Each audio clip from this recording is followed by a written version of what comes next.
अगला एक हफ्ता भी अकेडमी में इसी तरह के मुख्तलिफ अजाबों से नबर्द आजमा होते हुए गुजर गया। हमारी रूटीन में थोड़ी बहुत तब्दीली उस दिन आई जब हमें शाम को खेल के मैदान की बजाय स्विमिंग पूल तैराकी सिखाने के लिए ले जाया जाता था। हफ्ते के 6 दिनों में से हर एक दिन एक हाउस के लिए मखसूस था। कासम हाउस की बारी जुमेरात को आया करती थी। पहले दिन जब हमारे इंस्ट्रक्टर ने हमें पानी में उतरने के लिए कहा तो हम 11 के 11 इस तरह रस्सियां तोड़ाकर भागे जैसे कोई कुर्बानी का बकरा कसाई के हाथों से निकलकर भागता है। लेकिन आसपास मौजूद देगर सीनियर कैडेट से मैं उठा कर पानी में डाल दिया। एक बार तो मुझे यूं लगा जैसे मैं नीचे से ऊपर आ ही नहीं पाऊंगा। दूसरी मुसीबत यह थी कि पानी के अंदर रहते हुए चलाया भी नहीं जा सकता था। रफ्ता रफ्ता हमारा पानी से डर खत्म होने लगा। हमारी परेड में भी काफी बेहतरी आ रही थी। अब रास्ते में किसी जूनियर कैडेट की पतलून भी शाजो नाजर ही उतरा करती थी। अब हफ्ते में 2 मरतबा हमें घुड़सवारी सिखाने के लिए भी ले जाया जाता था। हमें घोड़ों से बहुत डर लगता था, लिहाजा घोड़ों ने भी तय कर लिया था कि जब भी मौका मिलेगा वो हमें नीचे जरूर पटकेंगे। जबकि मुझे और फैसल को एक मरतबा घोड़े लेकर ही भाग गए। न जाने इन दोनों घोड़ों को क्या हुआ था कि वो जंगला फैलांग कर उछले और हमारे लाख चीखने के बावजूद भी घास के मैदानों की जानिब भागते चले गए। हमारे पीछे हमारे इंस्ट्रक्टरों ने घुड़सवार भेजे और वो जाने कितने दूर से हमें घोड़ों समेत वापस लेकर आए। बाद में क्लास के दौरान बताया कि इसने घोड़े के कान में कुछ ऐसा कहा था जिसे वो नाराज होकर भाग गया। प्रिंसिपल साहब ने अनवर साहब को मुझे अंडर ऑब्जर्वेशन रखने के लिए जो एक हफ्ता दिया था वो गुजर चुका था। लिहाजा अगले रोज क्लास लगते ही वो मुझे प्रिंसिपल के कमरे में ले गए और उन्होंने प्रिंसिपल के सामने मेरी मायूस कुन रिपोर्ट रख दी। मैं अब तक अकेडमी में इस्तेमाल होने वाले अंग्रेजी के लफ्ज़ समझ चुका था और बोल भी सकता था। मसलन परेड के तमाम काशन, सीनियर्स की डांट के मखसूस जुमले, बेरों और बटलर्स की बातें। लेकिन मुझे अभी तक कोर्स की किताबों में से कुछ पढ़ना नहीं आया था। मैंने अपने तौर पर खुद भी हर तरह की कोशिश करके देख ली थी, लेकिन कोर्स इतने कम अरसे में समझना मेरे लिए नामुमकिन था। प्रिंसिपल साहब ने मेरी रिपोर्ट गौर से पढ़ी। सच पूछे तो दिल ही दिल में मैं इस बात से खुश भी था कि ये लोग आखिरकार खुद ही मुझे अकेडमी से निकाल देंगे, क्योंकि मैं इनके मयार पर पूरा नहीं उतरता था। कमांडर साहब ने अनवर साहब से कहा कि वो मुझे इनके दफ्तर में ही रहने दे और खुद जाकर अपनी क्लास अटेंड करे। अनवर साहब के जाने के बाद उन्होंने दराज से बिस्किट का एक डब्बा निकाला। इसमें से मुझे बिस्किट निकालकर खाने को दिए। मैं खुश था कि अब कुछ ही देर में कमांडर साहब मुझे ये खुशखबरी सुनाएंगे कि मुझे अकेडमी से निकाल दिया गया है और वो पहले मुझे खुश करने के लिए ये बिस्किट खिला रहे हैं ताकि मुझे ज्यादा सदमा ना हो। मैं मजे से बिस्किट खाता रहा। प्रिंसिपल साहब मेरे सामने वाले सोफे पर बैठ गए। उन्होंने रिपोर्ट उठाई और बगौर से देखा और बोले, हाँ भाई कैडेट नंबर 8336, ये तो बड़ी गड़बड़ हो गई। तुमने पिछले एक हफ्ते में कुछ भी इम्प्रूव नहीं किया। अलबत्ता तुम्हारी परेड की, राइडिंग की और इसके अलावा गेम्स की रिपोर्ट A1 है। That's good. मैंने इन्हें बताया मैंने अपनी जानिब से पूरी कोशिश करके देखी है, लेकिन मैं खुद भी इस मामले में बेबस हूँ। प्रिंसिपल ने गहरी सी सांस ली और बोले, तुम्हारे अब्बू ने मुझे तुम्हारी तालीम और स्कूल के मज़ामीन के बारे में पहले ही बता दिया था। मैं जानता हूँ कि एकदम से उर्दू मीडियम से इंग्लिश में स्विच करना बहुत मुश्किल होता है। बहरहाल अब बताओ आदि, तुम्हारा क्या इरादा है? मैं इनकी बात समझा नहीं। शायद वो चाहते थे कि मैं खुद अपनी जुबान से इन्हें कह दूं कि मुझे यहाँ से फारिग कर दिया जाए। चलो यूं ही सही, मकसद तो इस जेल से छुटकारा ही है ना। चाहे मैं खुद कहूँ या वो मुझे जाने को कह दे। मैंने इन्हें कहा कि मैं अपनी क्लास में बड़ी शर्मिंदगी महसूस करता हूँ, क्योंकि मैं इन सब के तरह अंग्रेजी नहीं बोल सकता, अपना सबक याद नहीं कर सकता, कॉपी पर होमवर्क नोट नहीं कर सकता। सारे सीनियर कैडेट भी मेरा मजाक उड़ाते हैं, मेरे सामने ही मुझे अंग्रेजी में जाने क्या कुछ सुनाते रहते हैं, लेकिन मैं इन्हें कोई जवाब भी नहीं दे सकता। इन सब बातों की भी खैर होती अगर मैं अपनी क्लास में कम से कम इतना तो बेहतर होता कि अगले आने वाले इम्तहानात पास ही हो जाते, लेकिन यहाँ तो ये भी नामुमकिन दिखाई दे रहा है। मैंने प्रिंसिपल साहब को ये भी बताया कि मैं आज तक अपने स्कूल में कभी फेल नहीं हुआ, बल्कि हर बार अव्वल या दोम ही आता हूँ। अब ये मेरे लिए डूब मरने का मकाम होगा अगर मैं अकेडमी में फेल हो जाता। मैंने इन्हें यकीन दिलाने की कोशिश की कि इस बेइज्जती से बचने के लिए सिर्फ एक ही तरीका है, वो मुझे शालकोट वापस भेज दें। अभी चंद ही दिन गुजरे हैं, मैं बासानी वापस जाकर अपना हाई स्कूल फिर से ज्वाइन कर सकता हूँ। अलबत्ता इतने दिन तक जो अकेडमी वालों ने मेरी मेहमानदारी की है, इसके लिए मैं इनका तहे दिल से शुक्रगुजार हूँ। प्रिंसिपल ने दिलचस्पी से मेरी सारी बातें सुनी। फिर उन्होंने मुझसे पूछा, पढ़ाई के अलावा मुझे और कोई मसला दरपेश तो नहीं? मैंने इन्हें बताया, और तो कोई खास मुश्किल नहीं, लेकिन मुझे मैस में खाना खाते वक्त जिस इज़ाब से गुजरना पड़ता था, इसकी सारी तफसील मैंने अलिफ से ये तक इन्हें सुना दी। मैंने इनसे ये भी कहा था कि अब जब मेरा यहाँ से वापसी का फैसला हो ही चुका है, तो बड़ा मेहरबानी मेरे घर वापस जाने तक मेरे खाने पीने का बंदोबस्त कहीं और कर दिया जाए, क्योंकि गुज़श्ता एक हफ्ते से मैं मैस के इन सख्त असूलों की वजह से पेट भर कर खाना भी नहीं खा सका था। प्रिंसिपल साहब मेरी बात सुनकर हल्के से मुस्कुरा दिए। मुझे इस लम्हे वो बहुत बड़े मान से इंसान महसूस हुए। वैसे तो अकेडमी में इनका बहुत रौबदाब था और चेहरे मेरे से वो काफी सख्तगीर इंसान महसूस होते थे, लेकिन आज मुझे महसूस हुआ कि वो भी मेरे अब्बा की तरह बाज़ाहिर सख्तगीर, जबकि अंदर से एक हमदर्द और मोहब्बत करने वाले इंसान है। कमांडर साहब ने मुझसे फाइनल फैसला पूछा। ओके, तो कैडेट बाद तुम वापस अपने घर जाना चाहते हो? चलो ठीक है, लेकिन तुम्हारे अब्बा को खबर करना जरूरी है कि वो खुद आकर तुम्हें ले जाएं, या फिर हम तुम्हें भिजवाने का कोई बंदोबस्त करें। प्रिंसिपल साहब घूमकर अपनी कुर्सी की जानिब आए और मैं इस पर पड़े टेलीफोन से कुछ नंबर मिलाया। कुछ देर तक इंतजार करते रहे। मेरा यहाँ बेचैनी से बुरा हाल हो रहा था कि जाने अब्बा पर सुनकर क्या असर होगा, लेकिन प्रिंसिपल साहब ने यह भी तो जरूर बताएंगे कि मैंने अपनी तौर पर कोई कसर नहीं छोड़ रखी थी। मैंने सोचा मैं गुमता की दूसरी तरफ से लाइन पर किसी साहब ने खंगार कर कहा, जी मैं कमांडर इसरारुल्लाह बोल रहा हूँ। जी क्या मैं रफीउल्लाह से बात कर सकता हूँ? जी जी बेहतर। कुछ देर तक प्रिंसिपल साहब इंतजार करते रहे, फिर दूसरी जानब अब्बा के आ जाने पर सारी सूरत हाल इन पर वाज़ेह कर दी। मुझे इनकी सबसे अच्छी बात यह लगी कि वो हर बात पर यह जरूर कहते थे कि नहीं नहीं, बात तो अपनी जानब से बहुत मेहनत कर रहा है, लेकिन यहाँ का सिलेबस बड़ा मुश्किल है, इस बेचारे से कुछ बन नहीं पा रहा। जी जी जी, अच्छा, ओ बुरी बात है। अच्छा, उन्होंने ऐसा कहा है? ये तो बहुत बुरी बात है।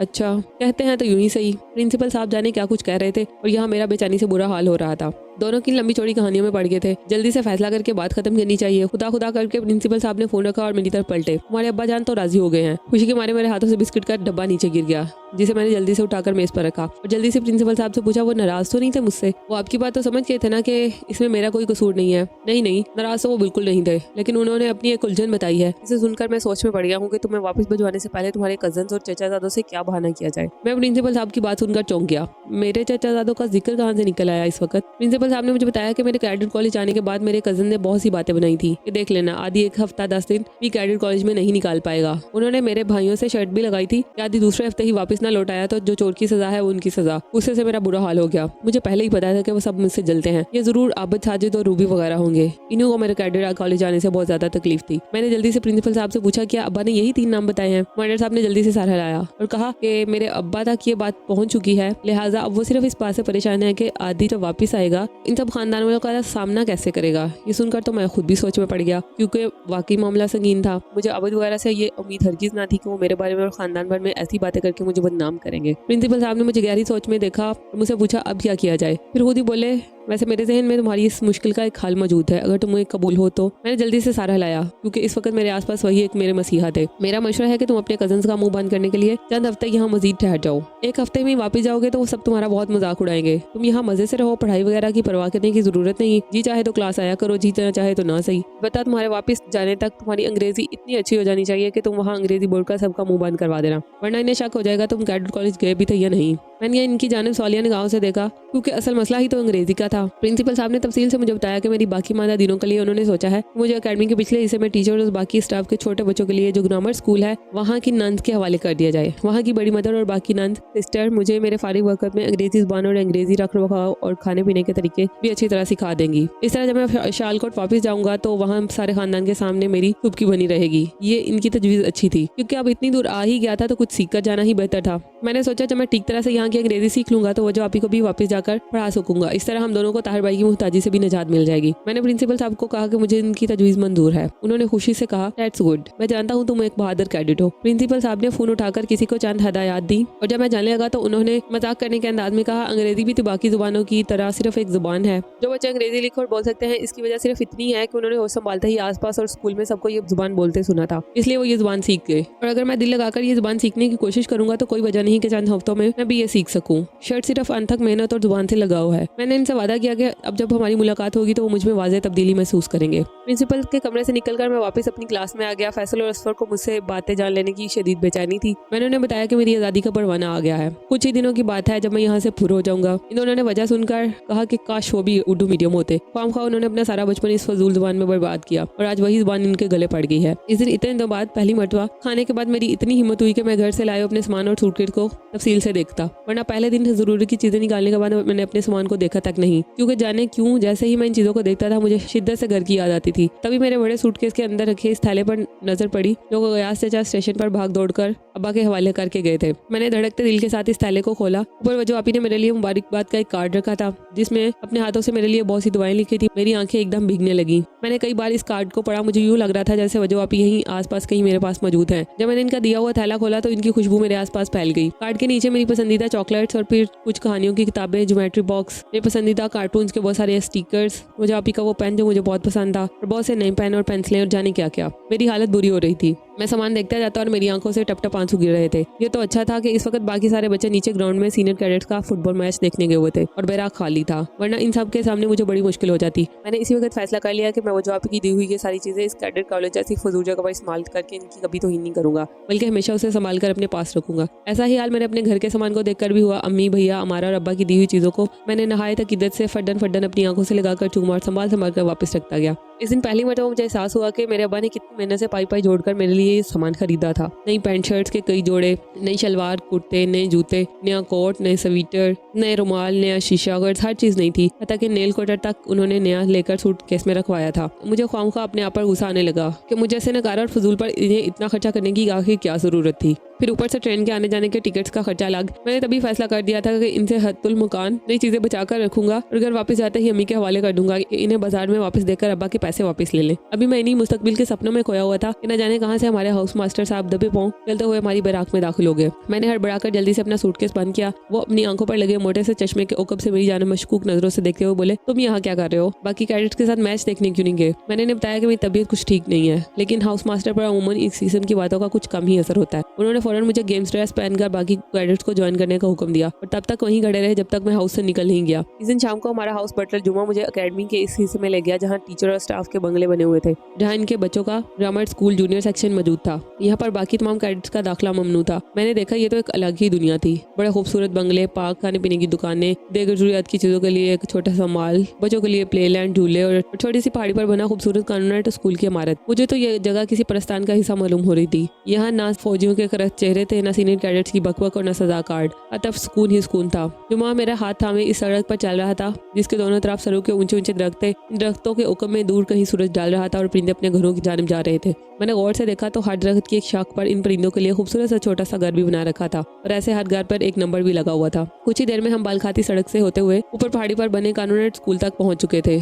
चर्च के सामने एक बहुत बड़ा सहन था जिसमें तरतीबवार ईंटें थी कि दूर से सूरजमुखी का बड़ा सा फूल महसूस होता था और इसी मुनासबत से ईंटों पर रंग भी किया गया था। जुमा ने आगे बढ़कर चर्च के दरवाजे पर लगी हुई बड़ी सी घंटी हिलाई और दूर कहीं चर्च में वैसे ही घंटी बजने की आवाज सुनाई दी। शायद इस घंटी की डोरी अंदर भी किसी ऐसी ही छोटी घंटी से बंधी होगी। कुछ ही देर में सफेद लिबास में मलबूस एक मेहरबान से चेहरे वाली नन ने दरवाजा खोला। जुमा ने उसे बताया कि मेरा नाम कैडेट आबाद है और हमें कमांडर साहब ने यहाँ पर भेजा है। औरत ने मुस्कुराकर हमें खुश आमदीद कहा और हमें चर्च की इमारत में बनी एक राहदारी की जानब ले आई जहाँ दफातर बने हुए थे। एक दफ्तर में उठाकर वो चंद लम्हों की माजरत करके चली गई और कुछ ही देर में एक मली से चेहरे वाली बहुत गोरे रंग की औरत अंदर दाखिल हुई। पता चला कि यही बड़ी मदर कैथी है जो कि यहाँ की इंचार्ज है। मुझे तो वो अंग्रेज नहीं लग रही थी। जब मैंने इनके मुंह से उर्दू सुनी तो मैं हैरान ही रह गया। उन्होंने मुझसे मेरा नाम वगैरह पूछा, मेरे लिए चाय बिस्किट भी मंगाए। उन्होंने जुमा से कहा कि प्रिंसिपल का पैगाम उन्हें मिल चुका है और वो कैडेट आबाद को अपने कानूनेट में खुशामदीद कहती हैं। उन्होंने ताकीद भी की कि रोजाना शाम 4 बजे मुझे छोड़कर जाया जाए और रात 8-9 बजे से पहले मुझे यहाँ से वापस भी ले जाया जाए। गोया कल से रोजाना 4 घंटे मुझे यहाँ गुजारना थे। उन्होंने ये भी बताया कि इन 4 घंटों में 2 घंटे मेरी इंग्लिश और देगर मज़ामीन की ट्यूशन हुआ करेगी।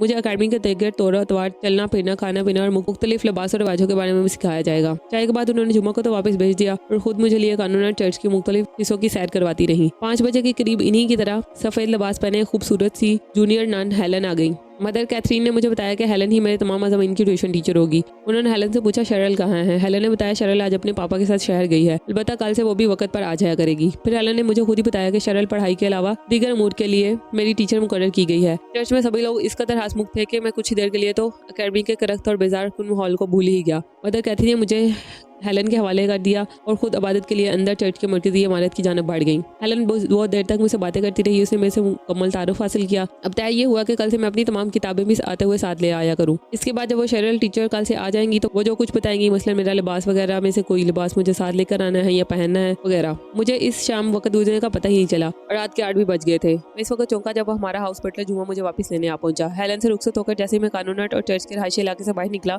मैंने अकेडमी की तरफ जाती सड़क पर कदम रखा तो मुझे ऐसे लगा जैसे मैं किसी गहरे ख्वाब से जाकर उठा हूँ। मेरे हाउस तक पहुंचने से पहले ही मेरे सारे हम जमातों को मेरे आने की खबर हो चुकी थी और वो सभी मुझे अकेडमी के ऊंचे लंबी और खारदार तारों से ढकी हुई चारदीवारी के बाहर की दुनिया के बारे में जानना चाहते थे। जबकि चंद मैट्रिक और फर्स्ट ईयर के कैडेट भी हॉस्टल के दरवाजे पर मुझसे ये पूछने के लिए खड़े थे कि मैंने वहाँ कानूनेट में कितनी लड़कियों को मौजूद पाया, इनके नाम क्या थे और क्या उन्होंने मुझसे कासम और सीनियर कैडेट्स के बारे में पूछा था या नहीं। इसलिए मुझे पता चला कि अकेडमी की चारदीवारी के बाहर चर्च वाली ये दूसरी चारदीवारी तो वाकई सीनियर कैडेट्स के सपनों की दुनिया है, क्योंकि वो सुबह परेड के वक्त इस चारदीवारी से लड़कियों की कॉलेज की बस को निकलते हुए देखते रहते हैं और उन्होंने कई महरूखों को इस बस में बैठे जाते देखा है। मैं पहला कैडेट था जिसे इंतजामिया ने खुद इस चारदीवारी तक रसाई की इजाजत दी थी, वरना कई कैडेट्स को इस चारदीवारी के आसपास फटकने की पादाश में ही हफ्तों सजा खाते रहे थे। तमाम सीनियर कैडेट से मुझे किसी न किसी लुबना, नाइला, टीना, एनी, पिंकी या नहीद वगैरह का अता पता मालूम करने की मिन्नतें की। इस दिन का इख्तिताम नाइटफॉल के बाद यूं हुआ कि आदि मोहम्मद बिन कासिम हाउस का सबसे अहम कैडेट था।